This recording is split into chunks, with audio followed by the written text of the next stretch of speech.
Menurut saya di penelitian terdahulu ini saya menggunakan penelitian terdahulu dari Titik Wijayarti tahun 2017 yang berjudul Perubahan Identitas Sosial Tokoh Ayu dalam dua novel karya Sandy Verly.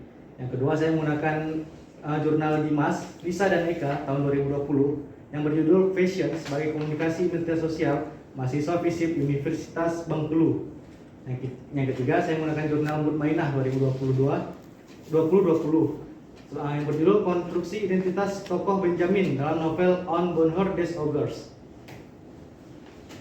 Selanjutnya tinjauan pusaka.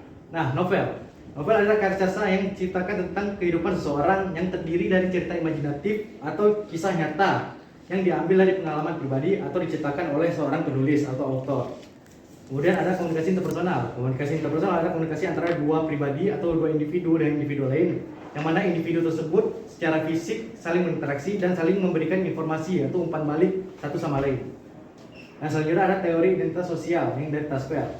Taspel menjelaskan bahwa individu mengkategorikan diri mereka sendiri ke dalam kelompok sosial tertentu dan kemudian membangun identitas sosial mereka berdasarkan identifikasi tersebut dengan kelompok tersebut, dan seorang individu pada saat yang sama merupakan anggota dari berbagai kategori identitas sosial yang identitas sosial dan kelompok sosial yang berbeda. Nah, selanjutnya karena saya meneliti novel, ini adalah identitas novel tersebut. Judul novel tersebut adalah novel Gadis Minimarket atau bisa dikenal dengan Konvenieningen dalam bahasa aslinya. Novel ini adalah novel karya Sayaka Murata yang mengisahkan kehidupan seorang wanita yang bernama Keiko yang telah bekerja selama berpuluhan tahun di sebuah minimarket. Ia sangat senang kesenangan dia dan kepuasan yang sulit ditemukan di tempat lain saat dia bekerja di minimarket. Namun di mata masyarakat, kehidupannya dianggap tidak lazim karena usia yang terus bertambah tanpa menikah atau memiliki pekerjaan yang layak yang menyesuaikan dengan ekspektasi sosial. Tokoh utama dari novel ini adalah Keiko. Keiko Furukura adalah pertama dalam novel tersebut. Keiko adalah seorang wanita yang memiliki karakteristik yang unik dan mencolok. Ia kesulitan dalam memahami dan menyesuaikan diri dalam norma sosial di masyarakat. Norma sosial tersebut adalah seperti gadis sudah berusia 30 tahun, belum menikah, belum memiliki pekerjaan yang layak, dan masih bekerja sambilan di minimarket. Tekanan sosial yang kuat menyesuaikan diri dengan norma sosial, terutama dalam hal hubungan dan karir. Ia mencoba mewakilkan identitas sosial dia yang berbeda, terutama identitas sosial yang mungkin dianggap aneh atau tidak biasa oleh masyarakat. Untuk kerangka berpikir dalam analisis ini, pertama saya akan menganalisis identitas sosial karakter Keiko menggunakan teori identitas sosial dari Taspel. Indikator teori Taspel memunculkan 4, yaitu kategorisasi, identifikasi, komprasasi, dan interaksi. Dan interaksi tersebut menggunakan komunikasi interpersonal. Setelah mengetahuinya, kita bisa tahu pengaruh komunikasi interpersonal dalam pembentukan identitas sosial karakter Keiko tersebut. Metode penelitian. Jenis penelitian ini menggunakan pendekatan kualitatif deskriptif untuk memberikan gambaran tentang kondisi saat ini saat penelitian dilakukan.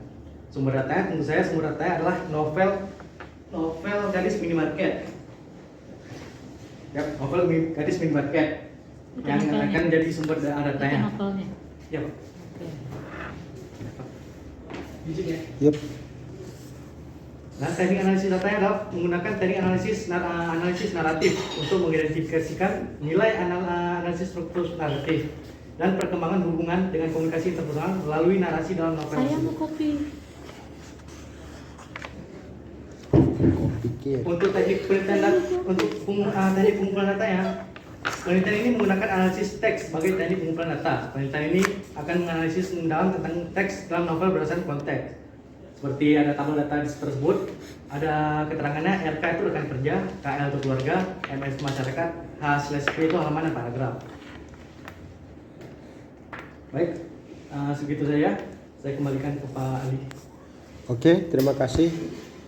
Kita ucapkan kepada Saudara Aldi Maulana yang sudah mempresentasikan rangkaian seminar proposal pada hari yang berbahagia ini, bab pertama, bab kedua, dan bab ketiga tentang analisis peran komunikasi interpersonal dalam pembentukan identitas sosial dengan tokoh utama pada novel Gadis Supermarket.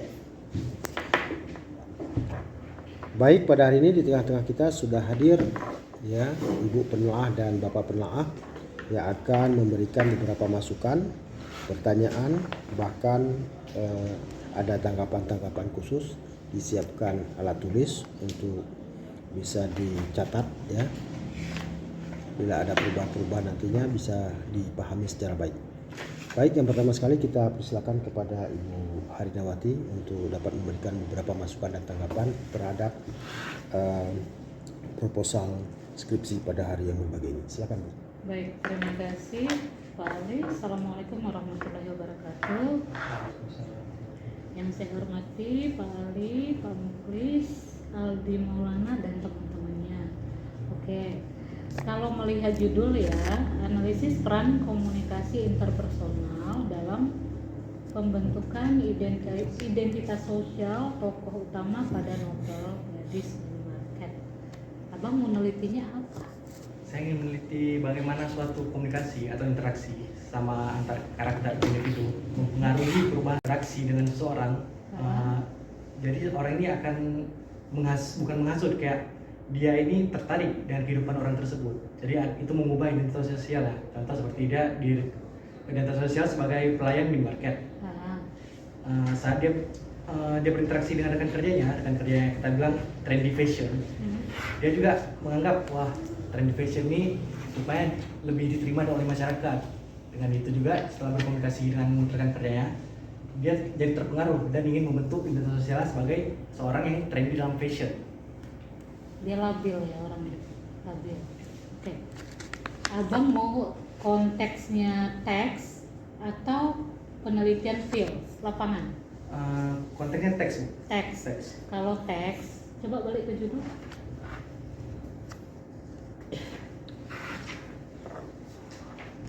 Oke, di judul itu ini bukan teks.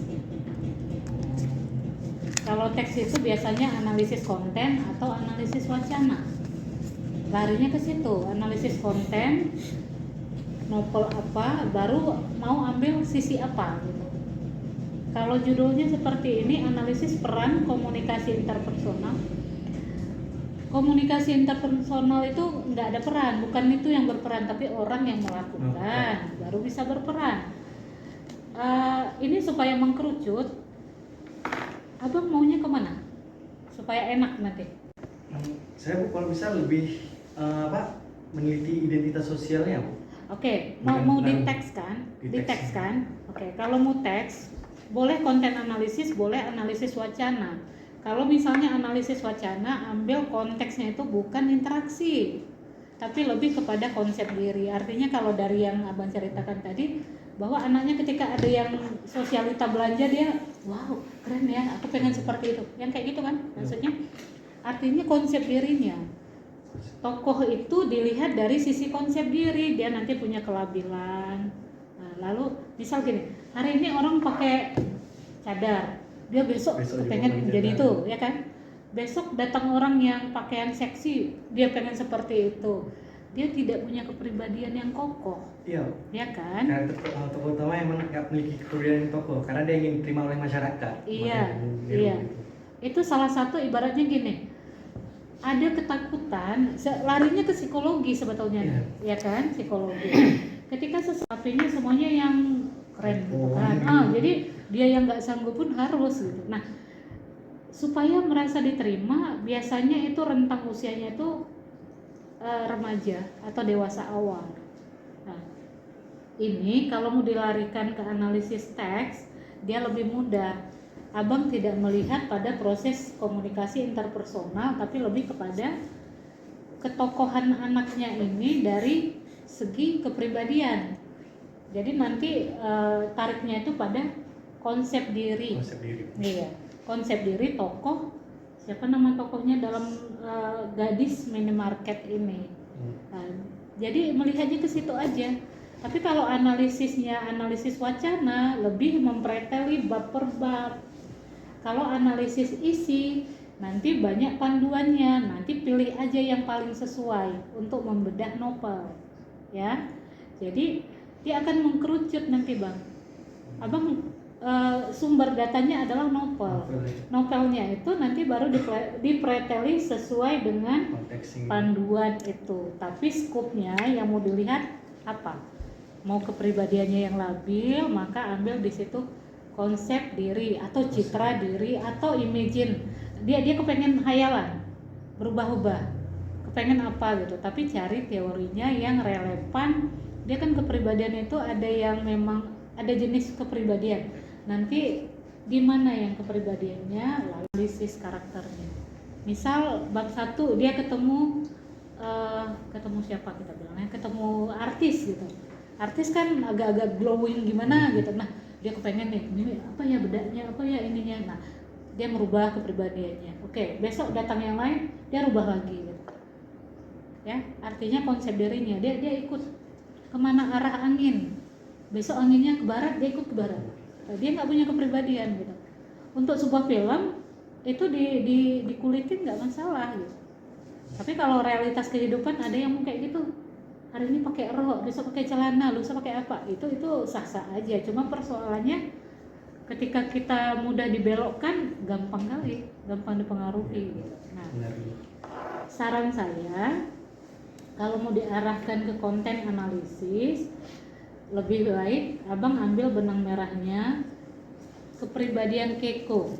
Misal ya, mau ambil judulnya kepribadian Keiko dalam novel Gadis Minimarket. Jadi baru nanti dilihat di situ, tarik misal dia kan berubah-ubah. Apa yang cocok teorinya itu yang dimasukkan.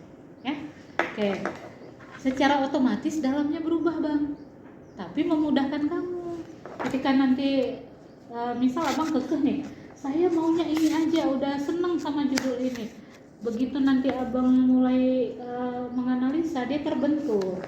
Karena komunikasi interpersonal, siapa yang dalam tokoh itu harus dihadirkan, si A, si B, apa yang dibicarakan, nanti apa konteksnya. Tapi kalau melihat kepribadian, dia hanya melihat orang. Melihat orang, dia langsung, oh nanti saya kayak gini.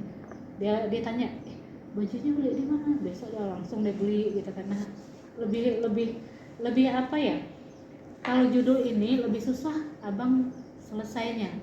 Tapi kalau langsung kepada konten analisis tokohnya, ambil tentang konsep diri tokoh Keiko dalam ini, maka ambilnya hanya tentang konsep dirinya yang berubah-ubah. Itu lebih sekali bab per bab, mana kepribadian yang berubah, oh oke, digarisin, nanti itu dinarasikan kembali ya. Oke, di kutipan-kutipan ini Bang, teknik pengutipan masih sangat-sangat salah. Misal halaman 2, menurut Prof. Dr. H.M. Burhan Bungin SOS MSc, di buku nggak usah disebut, nggak usah sebut sampai gelar-gelar, cukup disebutkan Bungin menyatakan apa, tentang apa, sumbernya. Kalau buku Bungin maka tahunnya Bungin, tahun Bungin masih begitu tahun kapan. Dah. Fokus penelitian di bab 5 ini eksplorasi identitas. Kalau mau diarahkan ke konten analisis tadi, konten teks ya teks analisis, nanti di fokusnya ini misal poin 1 ini adalah analisis teks dalam kurung konten analisis menurut siapa, by siapa yang abang pakai. Poinnya misal harus pengkategorian apa gitu, misal unit segala macam. Nah itu yang diinikan. Lalu baru novel judulnya, pengarangnya siapa, udah 2 itu aja ya. Oke, teksnya itu. Rumusan masalahnya bagaimana narasi teks dalam novel ini ditinjau dari apa gitu ya. Jadi secara otomatis tujuan dan manfaatnya ikut. Oke. Teori yang digunakan, landasan teori ini hanya tentang landasan teori yang pertama itu kalau abang mau melihat konsep diri, ini tentang teori mengenai konsep diri ya. Konsep diri itu menurut ahli mana yang paling cocok menurut kamu, itu yang pakai nanti. Oke. Setelah konsep diri baru ada apa namanya, sinopsis novel. Sinopsis novel. Iya, sinopsis novel. Novelnya terdiri dari berapa halaman? Itu ada ini.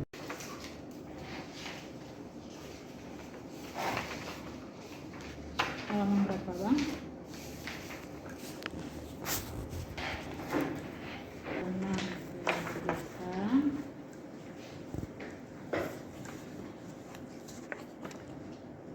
Biografi author. Ini dulu kan. 26. Dia nggak bisa sinopsis kok. Sinopsis novel apa? Karya siapa? Oke, lengkap ya. Novel apa? Karya siapa? Itu diceritakan. Ini halaman abang sesak nggak baca? Ini. Kalau saya ngos-ngosan nih, terlalu panjang. Oh iya. Nah, satu halaman, satu lembar ini itu bukan minimal ya. Biasanya sekitar 3 alinea, 3 paragraf. Iya, kalau ini kan coba nenek-nenek untuk 60 tahun baca, nggak ada bengek dia. Saya juga segini bacanya, kayak gini ya gitu. Jadi maksimal 4 alinea saja itu.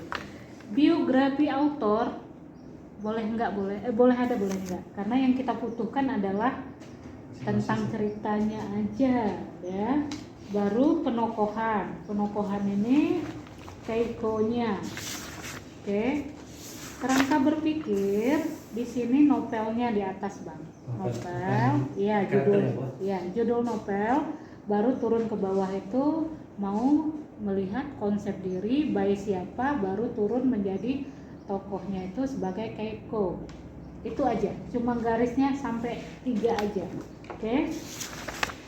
Ingat bang, di atas novel, setelah itu turun ke bawah menjadi Konsep diri. ya, konsep diri. Nanti pilih dulu tokohnya siapa. Konsep diri ini nanti ada anaknya. Ada berapa dari konsep diri itu disebutkan, dibuat, baru turun ke bawah menjadi tokoh Keiko. Keiko ya namanya. Oke, tokoh utamanya. Karena yang mau dilihat kepribadiannya itu Keiko. Seperti ini nih konsepnya, ya. Dari konsep diri ini nanti ahli itu bilang apa? Poin di sini, bukan kalimat panjang. Ya. Misal konsep diri ada yang bilang rapuh, kuat, campuran atau apa gitu. Berarti indikator ya? Ya, indikator poinnya. Oke. Kayak grow mindset dengan fix mindset. Nah, itu kan ada tuh tentang kepribadian. Nah, itu yang di sini diletak. Oke. Di belakang penelitian untuk memudahkan meneliti. Tidak semua disarankan, tapi kalau itu dibuat, jalan kita jalan tol. Lebih gampang. Operasionalisasi konsep penelitian. Oke, dari sini ada konsep, makna, indikator, sumber. Sumber itu sama kayak referensi. Yang pertama, abang mau menelitinya adalah apa? Konsep diri kan? Konsep diri ya. Balik dari kerangka tadi, konsep penelitian tadi. Di sini konsep diri, oke. Konsep dirinya, maknanya apa? Indikatornya yang kita garis-gariskan tadi. Yang di sini tadi, poin ini tarik kemari. Oke, pindahin kemari. Kalau di sana tadi ada 4, kita buat di sini A, B, C, D. Dah. Ini poin aja, 1 atau 2 suku kata. Dah. A ini tarik kemari. A, pecahkan lagi. Maknanya apa? Indikator A, preteli satu-satu, memudahkan. Cara menentukan indikator tahu? Gimana? Menentukan indikator tuh kayak bagaimana atau kok bagaimana? Bukan. Indikator penyebabnya bukan? Bukan. Oke, ini apa? Bukan. Pulpen. Itu letakkan di konsep. Oke, maknanya apa? Sebagai alat tulis. Alat untuk menulis. Oke, itu makna. Indikatornya preteli dari sini. Preteli. Ini kita lepas, kita bongkar, kita mutilasi. Oke. Ada itu. Ada tutup belakang, tutup depan, bodi tengah, tinta. Oke. Tidak semua pulpen punya tutup. Oke, ini hanya tambahan, berarti ini paling akhir dibuat tutup. Oke, Ketika abang salah meletakkan indikator, maka salah hasil penelitian. Untuk yang lain juga sama, ya. Salah kita menentukan indikator, misal pulpen. Kalau kebayangnya ada modalnya silinder, ini apa namanya, silinder atau apa sih? Kalau dibilang bulat, ada yang bilang telur itu bulat, ada yang bilang telur itu nggak bulat, gitu kan? Oke, jadi ada tutup depan, tutup belakang, body, modalnya silinder atau bulat, itu memanjang, ada tinta. Yang menjadi indikator intinya itu adalah tinta. Kalau nggak ada tinta, kalau pensil tinta apa bukan? Pensil itu bukan tinta, tinta itu cair. Kalau pensil itu dia Karbon. nyatu atau terlepas anaknya, matanya apa sih namanya? Agak susah membuat kepribadian dari pensil. Oke, misal kayak gini. Ini HP kan, smart. Ada touch. Ketika kita gini nggak ada lagi apa sih namanya itu? Yang iya, kalau HP dulu kan muncul kan. Nah, kalau smartphone itu yang membedakan dengan HP jadul itu keyboardnya. Kalau ini touchscreen, kalau yang itu udah tekan. Nah, ketika dibilang HP, orang akan tahu ini handphone ketika kita bilang ada indikatornya. Indikatornya apa? Punya LCD satu, punya fitur, bisa ditekan apa segala macam. Orang tahu, oh itu HP. Oke. Untuk yang lain juga caranya seperti itu. Salah menentukan indikator maka salah. Oke. Pendekatan penelitian ini adalah analisis teks. Abang ada buat sini? Di situ nggak ada, Bu. Saya analisis narasi, Bu. Analisis teks ada, Bu. Analisis teks dan narasi. Teks dan narasi itu di teknik analisis data, Bu. Enggak, maksud ibu di metode. Metode. Pendekatan penelitian, deskriptif kualitatif. Oke, sumber data. Oke. Nanti coba dilihat panduan ya, Bang ya. Teknik pengumpulan data. Teknik pengumpulan datanya langsung analisis teks. Analisis teks aja, Bu. Nggak ada narasi berarti. Bukan. Teknik pengumpulan data. Pengumpulan data. Apa? Ya, analisis teks, Bu. Teknik pengumpulannya. Nanti coba analisis teks, lihat metode pengumpulan data. Ya, oke. Teknik analisis data itu nanti lihat konteks untuk teks dia ada. Ya. Ini abang daftar pustakanya pakai apa? Pakai Mendeley. Enggak Mendeley nih. Serius, Mendeley itu enggak kayak gini. Kalau Mendeley itu alfabet, ini enggak alfabet. Terus Mendeley itu dia tergambar di sini. Kalau yang kayak tadi bungin abang ketik panjang, oh itu enggak Mendeley. Pustakanya Itu yang manual, harus manual. bukan, ibu tanya ini pakai Mendeley. Saya pakai Mendeley, apa salah? Ali di bawah, tiba-tiba di atas F. Enggak, dia akan alfabet kalau Mendeley. Mendeley-nya pakai apa? Pakai model apa? Susah bilangnya. Pakai menggunakan tipe apa? Tipe Mendeley dia kan ada style apa? APE. APE body note. Aduh, nggak paham. Saya susah bilangnya. Nggak ada contoh ya Mendeley ya. Mendeley di sini kalau dari motif kayak gini dia nggak Mendeley. masalah saya asal pakai saya. Pakai apa? Kalau E-nya 3 kali dia angka keluar di sini di body note. Angka 1 sampai berapa. Nanti keluar di sini dia tetap alfabet. Kalau style apa? Stylenya gini tulisannya APE. Ini stylenya. Bukan ibu nanya apa, tapi stylenya apa. Dia di body note misal Bungin 2019 akan keluar kayak tadi profesor doktor bla bla, itu nggak akan. Dah. Terus nanti di sini dia alfabet juga, alfabet maksudnya A duluan baru Z belakang terakhir gitu kan. Ini kalaupun abang pakai Mendeley berarti Mendeley-nya salah alamat. Masa W-nya di tengah-tengah? W itu kira-kira sebelum Z.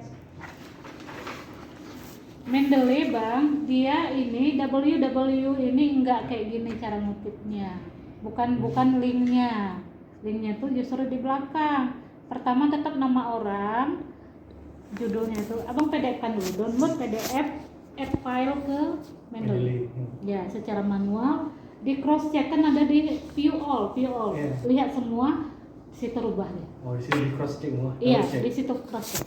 Kapan terbitannya artikel, jurnal atau apa di situ. Baru dia nanti masuk. Ada judul, oke. Nama orang dulu, judul tulisan, oke. Udah itu tahun terbitnya, sumbernya, unduh kapan. Oke, itu Pak Ali. Oke, terima kasih kepada Ibu Hatmawati yang banyak memberikan masukan-masukan yang sangat penting untuk meluruskan, untuk membenarkan penulisan supaya lebih mudah, tidak tergelincir dengan tata cara penulisan ya, mulai dari cover, judulnya sudah dibahas, kemudian banyak hal yang lagi ya, sudah dicatat ya semuanya ya. Oke, itu sebagai masukan ya. Baik, pada hari ini sudah hadir juga di tengah-tengah kita Bapak penelaah kedua. Kita persilakan kepada Bapak Muklis. Oke, terima kasih banyak Pak Ali atas waktu dan kesempatannya, dan juga kepada Ibu Arinawati sebagai penelaah pertama, serta kepada Aldi Maulana ya. Jadi ini menarik memang terkait dengan judulmu ini, sebagaimana yang telah disampaikan diberikan saran oleh Ibu Arina, jauh berbeda juga dengan saya nanti. Saya cuma akan membahas sedikit, mau menyarankan sedikit tentang masalah teori yang kamu pakai. Jadi teori yang kamu pakai menurut saya ini saran ya. Memakai yang pertama teori penetrasi sosial. Penetrasi sosial ya. Karena apa? Karena dari novel tersebut dia itu kan berhubungan bagaimana dia diterima oleh masyarakat, ya kan? Dia berhubungan berinteraksi dengan sosialnya.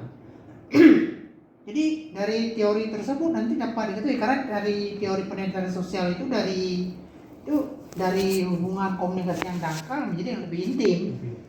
Jadi dia proses menjejaki di situ, proses mendekati sehingga menjadi sebuah interaksi, menjadi sebuah hubungan. Jadi itu saran saya dari satu itu, cara teori itu yang dipakai nanti ya. Nah, yang kedua itu dia juga ingin mengungkapkan diri dia itu siapa. Kemudian bagaimana dia bisa diterima oleh masyarakat tadi, bisa diterima oleh sosial tadi. Jadi dia melihat pakai cadar, dia juga begini itu. Nah, itu kamu pakai teori self disclose. Jadi pengungkapan diri. Nah, jadi dua teori tersebut itu menjadi sebuah teori yang aksi reaksi. Aksi dan reaksi nanti jadi poligami dari teori ini, ya. Perkawinan dari teori ini akan menjadi sebuah aksi dan reaksi si Keiko sendiri di dalam novel tersebut.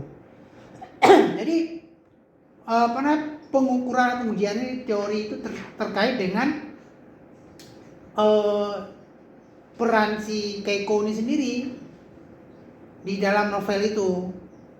Jadi dari segi psikologis saya self-disclose, saya bagaimana mengungkapkan diri saya itu bisa diterima, bisa sesuai dengan keadaan, bisa ini. Kemudian pada aksinya itu dia itu menggunakan teori penetrasi sosial. Bagaimana saya berkomunikasi dengan orang lain dengan lama laun dari komunikasi yang dangkal, pengenalan yang dangkal itu menjadi lebih dalam. Dan reaksinya ke masyarakat gitu Pak. Iya, jadi kan kalau kita pertama kali ketemu orang kan kita lihat aja itu sensasi. Kemudian lama laun kan kita kan semakin mendalami dia. Mendalami dia, proses mendalami itu dimulai dengan dilakukan dengan komunikasi. Jadi setelah mendalami kan kita akan berpersepsi, oh ini dia siapa, dia bisa kawan enggak, sampai akhirnya menjadi sebuah kesimpulan. Akhirnya dari itu menjadi sebuah interaksi, dan interaksi itu menjadi sebuah integrasi. Jadi dua teori itu yang saran saya itu dipakai. Oke, menurut saya cuma itu aja, yang lain enggak. Sendiri dan senada saya juga dengan Bu Arina. Jadi cuma tambahan dari saya, cuma penggunaan dua teori tersebut untuk melihat, mengukur peran dari si Keiko ini dalam novel Gadis Minimarket. Demikian, kami silakan kembali kepada Pak Ali. Terima kasih Oke, banyak Pak. terima kasih kepada Bapak Muklis yang juga memberikan saran pendalaman yang baik untuk meluruskan arahan yang awalnya masih terlihat masih tentang perenang, tapi sekarang sudah membentuk, dan ini adalah memudahkan peneliti untuk melakukan kelanjutan penelitian. Bila keputusan ini Anda layak untuk dilanjutkan, bila tidak berarti harus diulang kembali. Ini aja, Bu. Oh iya. Tapi intinya kamu kooperatif mau merubah ya? Oke. Fixnya mau apa? Saya analisis teksnya, Bu, konten analisis. Konten analisis. Oke, silakan disampaikan apa yang paling cocok nanti. Kalau teori silakan, seperti yang disarankan Pak Muklis, nggak ada masalah. Dikaitkan dengan teori yang digunakan. Boleh ya? Oke. Perbaikannya ini 3 minggu. Iya, kalau lebih dari itu nanti kami lupa.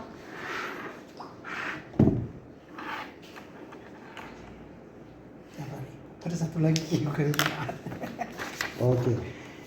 Terima kasih kepada Bapak Muklis dan Ibu Hanawati yang sudah dapat menghadiri pada hari yang berbahagia ini seminar atas nama Aldi Maulana dengan tema analisis peran komunikasi interpersonal dalam pembentukan identitas sosial, tokoh utama pada novel Gadis Minimarket. Maka dengan ini mengambil keputusan Anda layak untuk melanjutkan penelitian. Ya, demikian yang dapat kami sampaikan. Terima kasih buat semuanya. Saya assalamualaikum warahmatullahi wabarakatuh. Waalaikumsalam warahmatullahi wabarakatuh. Oke deh. Mungkin itu lagi Bu. Saya satu. Tamimi gaji. Ya.